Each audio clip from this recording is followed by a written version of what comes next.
si Pressman sobrang saya at in love siya ngayon at nagbigay na din siya ng clue.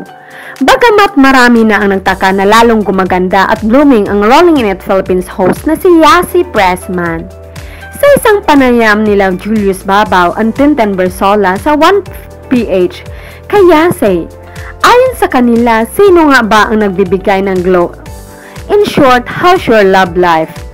Gayon pa man diretsahang sinagot ni Yasi ang tanong na iyon, na ayon sa aktres, punong-puno siya ng love. May katanungan din if taken na ba ang aktres, and who's the boyfriend at this moment? Ayon sa aktres, soon you will find out.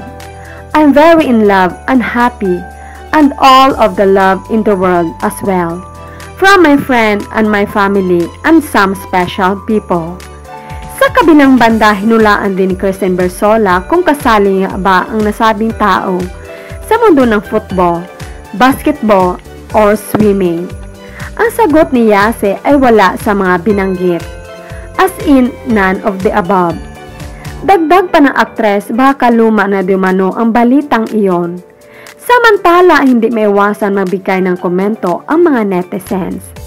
Saad nila, sa palagay ko si Coco, yun ang tinutukoy ni Yasi. Kung kailan malapit na matatapos ang FP chase ang probinsyano, saka naman magpapahiwatig na aamin na si Yasi kung sino